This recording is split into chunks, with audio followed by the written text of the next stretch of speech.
আপনি কি এমন কাউকে চেনেন যে কথায় কথায় গালি দেয়? ইসলাম কি বলে জানেন? রাসূল সাল্লাল্লাহু আলাইহি ওয়াসাল্লাম বলেছেন, যে গালি দেয় সে মুসলমান নয়। আপনি কি জানতে চান এটা?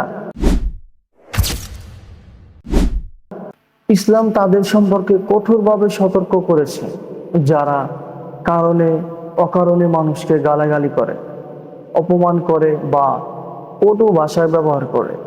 এই ভিডিওতে ইসলাম কি বলে তা কুরআন ও হাদিস ও ইসলাম আদর্শ অনুযায়ী তুলে ধরা হলো। ১. গালিগালাজকারীদের পরিচয় কি? রাসূল সাল্লাল্লাহু আলাইহি ওয়াসাল্লাম বলেছেন, মুসলমানদেরকে গালি দেওয়া ফাসিকতা, পাপাচার আর তার বিরুদ্ধে যুদ্ধ করা কুফরি।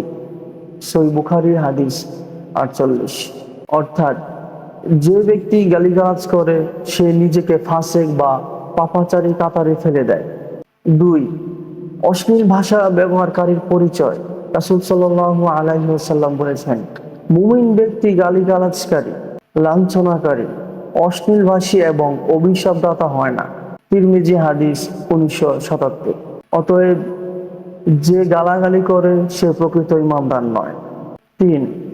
কারা লাঞ্ছিত হবে?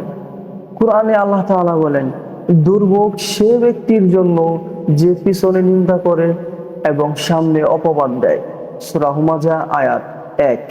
অর্থাৎ অন্যকে অপমান ও কটুবাক্য প্রয়োগকারী ধ্বংসের পথে।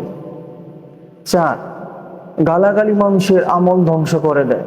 এ ব্যাপারে রাসূল সাল্লাল্লাহু আলাইহি ওয়াসাল্লাম বলেন, কোন ব্যক্তি কিয়ামতের দিন বহু নেক আমল নিয়ে আসবে, কিন্তু সে গালিগালাজ করত, অপবাদ দিত, মারধর করত, তাই তার নেকি ভুক্তভোগীদের দিয়ে দেওয়া হবে। সহিহ মুসলিম হাদিস 2581। অর্থাৎ গালাগাল করলে আপনার আমল অন্যকে দিয়ে দিতে হবে, আপনি খালি হাতে থাকবেন। ইসলামের আদর্শ: দয়া, ভদ্রতা ও ক্ষমা, জিহ্বার হেফাজত, কষ্ট না দেওয়া। যারা গালাগালি করে তারা ইসলামের দৃষ্টিতে ফাসিক, অভিশপ্ত এবং ধ্বংসের পথে চলমান ব্যক্তি। মুসলমান হিসাবে আমাদের উচিত জিহ্বাকে সংযত রাখা এবং মানুষকে সম্মান করা, কারণ এটা ঈমানের অংশ। আজকে এই পর্যন্তই। কথা হবে আবার অন্য আরেকটি বিষয় নিয়ে পরের ভিডিওতে। সে পর্যন্ত আল্লাহ তাআলা আপনাদের সবাইকে ভালো রাখুক, সুস্থ রাখুক। আল্লাহ হাফেজ।